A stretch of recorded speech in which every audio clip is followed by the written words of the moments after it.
Hello guys, welcome back to my channel. তোমরা সবাই কেমন আছো? আশা করছি অনেক ভালো আছো। আমিও খুব ভালো আছি। আর এটা হচ্ছে অনেকদিন আগেরই ভিডিও, যখন সেই বৃষ্টি পড়ছিল, নিম্নচাপ হয়েছিল, কদিন ধরে বৃষ্টি হচ্ছিল, সেই চারিদিকে বন্যা হয়ে গেছিলো, সেই তখনের ভিডিও। আসলে ভিডিওটা এডিট করা হয়ে ওঠেনি, তাই ছাড়াও হয়নি আর কি, পোস্ট করাও হয়নি। তো আজকে ভাবলাম আজকে এডিট করি, অনেক দিন হয়ে গেল। আর এমনিতেও গতকালও বৃষ্টি হয়েছে, যেদিন তোমাদের সাথে শেয়ার করবো তার আগের দিন সেটাই হচ্ছে আর কি।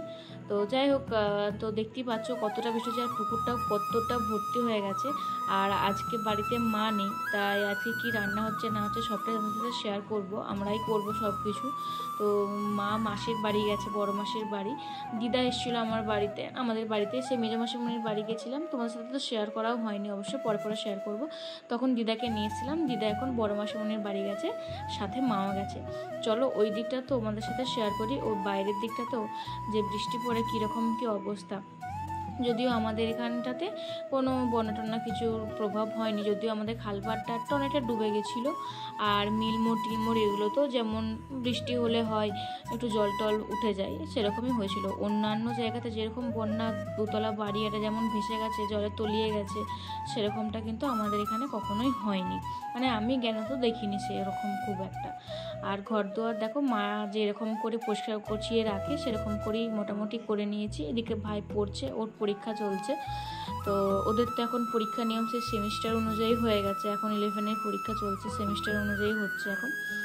আর প্রথমে দিদিকে কিন্তু ভাত করে দিয়েছিল, দেন আমাদের তারপরে মাথায় এলো যে ভীষণ এই বৃষ্টিতে যদি খিচুড়ি খাওয়া যায় কীরকম লাগবে বলতো। বেশ ভালো লাগবে, কোনো ঝামেলাও হবে না, বেশি কিছু তরকারিও করতে হবে না। মেজদিকে তো এই সময় গ্যাসের সামনে থাকাটা বেশি ভালো না, তো সেই কারণেই আর কি। তো আমরা ভাবলাম ঠিক আছে তাহলে খিচুড়িটাই করে নিই। তো বাবাকে সেই জন্য বাজারে পাঠিয়ে দিলাম। এই বৃষ্টির মধ্যে বাবাকে খিচুড়ি বলতেই বাবার সঙ্গে সঙ্গে কিন্তু চলে গেছে, অন্য কিছু বললে কিন্তু যেত না। বাবা খিচুড়ি খেতে প্রচণ্ড পরিমাণে বেশি ভালোবাসে। আর এদিকে দেখো ঘর দুয়ার একদম পরিষ্কার করে নিয়েছি, সেটাই তোমার সাথে শেয়ার করে নিয়েছিলাম। তো যাই হোক, বাবা তো চলে গেছে আনতে, তারপরে আমি সেই ফাঁকে চানও করে নিয়েছিলাম। আর দিদি ভাত বসে দিয়েছিল, আর ভাতটা হয়েও গেছিলো। তো দিদি বললো যে ওই ভাতটাতেই ডাল ভাত দিয়ে মাংসটাকে সেদ্ধ করে আর করে সব কিছু একসঙ্গে করে দেবো, তাহলেই হয়ে যাবে। তো আমি ঠিক আছে, তাহলেই হয়ে যাবে, ভালোই হলো। কারণ ভাতটা না, মা চলে গেলে ভাত খেতে কিছু ইচ্ছেই করে না, কিছুই ভালো লাগে না ঘরটাতে। তো সেই কারণেই আর কি এই প্ল্যানটাই হলো, হুট করেই ঠিক হয়ে গেল। আর দেখতেই পেলে, চলো আমি স্নানটা করে চলে আসি। আমার কিন্তু 1 মিনিট তুড়ি মেরে কিন্তু স্নান দান হয়ে গেল। আর এদিকে বাবাও সেই সময় এসে গেছে, আর দিদির কিন্তু মাংস কষানোও হয়ে গেছে। দিদিকে বলেছিলাম মাংসটা কষিয়ে একটুখানি তুলে রাখতে, তো ও পুরোপুরি ভুলে গেছে। তো একদম ডাল মাংস সব কিছু একসাথে করে নিয়েছে, সেটা কি আবার তুলে রাখছে। আমি বললাম এটা তুলে রেখে আর কি হবে।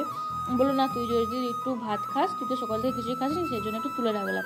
তো এত টেস্টি লাগছিল, তোমাদেরকে বলে বিশ্বাস করতে পারবো না। এই ডাল আর খিচুড়িটা একসাথে করে যে একটা তরকারি টাইপের হয়ে গেছিলো, দারুণ খেতে লাগছিলো। আর একদম বাবা কিমা করে নিয়ে চলেছিলো। বাবাকে শুধু চর্বি কিনে আনতে বলেছিলাম মাটনের, তো বাবা শুধু চর্বি আনেনি, কিছু কিছু ছোটো ছোটো পিসও ছিল, সেগুলোকে একদম কুচি কুচি করে নিয়ে চলে এসেছিলো। আর এত ভালো লাগছিল কি বলবো, দারুণ টেস্ট হয়েছিল। তো এরপরে দিদি যে ভাতগুলো হয়ে গেছিলো, ওই হাঁড়ির ভাতগুলো এখন এইটাতে দিয়ে দেবে, ওই ডাল আর মাংস যেটা হয়ে গেছে সেটাতে ভাতগুলো একে একে দিয়ে দেবে। দেন একটু একটু করে নেড়ে চেড়ে দেন আবার একে একে ভাতগুলো দিয়ে এরকম করে মোটামুটি তারপরে বড় হাঁড়িতে বসিয়ে দিই, কারণ ওই ছোটো হাঁড়িটার মধ্যে তো হবে না, আর কড়াইটার মধ্যেও ঠিকভাবে হবে না। তো সেই কারণে আবার বড় হাঁড়িটা বের করে ওটার উপরে চাপিয়ে দেবে। তো দেখো রান্নাঘর থেকেও বাইরের ভিউটা কত সুন্দর লাগছে। আর এদিকে কিন্তু অনেকক্ষণ পর আমাদের কিন্তু খিচুড়ি রেডি। আর আমার এইটা খুলতে যে বাষ্পটা, গরমের যে ভাবটা, সেটা আমার হাতে লেগে গেছে। হাতটা এত পরিমাণে জ্বলছিল কি বলবো তোমাদের, তা সত্ত্বেও আমি তোমাদের সাথে শেয়ার করছি। দেখো যে কি সুন্দর লাগছে দেখি, এখন তো আমার দেখি জিভে জল চলে আসছে। আমি এমনিতে না খুব একটা খিচুড়ি খেতে ভালোবাসি না, কিন্তু মেজদির হাতের খিচুড়িটা কীরকম না, কি বলবো, মেজদির হাতে জাদু আছে, এরকম খিচুড়ি আমি কখনও খাইনি। মেজদির হাতের খিচুড়ি আমার ভীষণ ভীষণ ভালো লাগে। তো অন্য কোনো খিচুড়ি আমার সেরকমভাবে ভালো লাগে না। আর খিচুড়ির মধ্যে যদি অনেক রকমের সবজি দেওয়া হয় না, সেটাও আমার একদম ভালো লাগে না, বিরক্ত লাগে। তো আমি একদম সিম্পল খিচুড়িটা খেতেই ভালোবাসি, কারণ এই যে যেমন ওই বাচ্চাদের স্কুলে যে খিচুড়িটা দেয়, ওটা যেমন সিম্পল হয়, ওটা খেতে আমার খুব ভালো লাগে, তাই অল্প খাই। আর দিদি দিদিও যেটা করে সেটা একদম অল্পই করে। তো দেখো এই যে হাতটা বলছিলাম না পুড়ে গেছে, মানে উঠে একদম কি বলবো একদম লাল হয়ে জ্বলে পুড়ে মরে গেলাম। তাই একটু কলগেট লাগিয়েছি যাতে একটু কমে জ্বলনটা, মানে ভীষণই জ্বলছিল কি বলবো একদম লাল হয়ে গেছিলো। তো আমি এদিকে কলগেট লাগিয়ে একটু ফা দিচ্ছিলাম।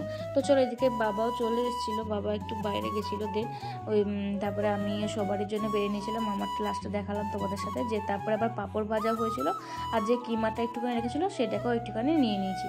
তো এরপরে খেয়ে নেবো চলো। আমি বাবা মেজদি মনে হয় পুজো করছিল সেই জন্য মনে পরে খাবে। এদিকে ভাইও খেয়ে নিয়েছে, আমি আর বাবা এরপরে খেয়ে নেবো। বাবা তো খিচুড়ি খেতে প্রচণ্ড পরিমাণে ভালোবাসে, কি বলবো মানে যখন থেকে শুনেছি যে খিচুড়ি, বাবা বলছে যে তোদেরকে ভয়ে বলতেই পারিনি যে তোরা যদি আবার রেগে যাস খিচুড়ি বললে ঝামেলা, তো সেই জন্য বাবাকে যখনই বললাম যে খিচুড়ি হবে বাবা একটু মাংস নিয়ে এসো, তো বাবা তো ভীষণ আনন্দ, সে একদম আনন্দ হয়ে বর্ষাদি পরে একদম জলে ভিজে কিন্তু মাংস নিয়ে চলে এসছে। তো যাই হোক বাবাও খুশি খেয়ে, আর আমারও দারুণ লেগেছে সত্যি মাংসটা, মানে খিচুড়ি দারুণ হয়েছে। আর পাঁপড় ভাজা দিয়ে গরম গরম কী যে ভালো লাগছিল বৃষ্টির দিনে। তোমরা কে কে খিচুড়ি করে খেয়েছো আর কে কে খিচুড়ি খেতে ভালোবাসো তোমরা কিন্তু অবশ্যই কমেন্টের মাধ্যমে জানাবে। আর ব্লগটা কেমন লাগলো সেটাও জানাবে। তবে মাকে মিস করছিলাম, মাকে ফোন করে যখন বলছিলাম মা বলছে ও আমি থাকতে কোনোদিনও করিস না, আমি নেই বলে এইসব ভালো মন্দ করে খাচ্ছিস। আমিও বললাম তুমিও তো খাচ্ছ তোমার বড়দির হাতের রান্না। তো চলো যাই হোক আজকের ভিডিওটা এই পর্যন্ত। যদি ভালো লাগে অবশ্যই লাইক করবে, শেয়ার করতে একদম ভুলবেন না। দেখা হচ্ছে পরের ব্লগে, বাই।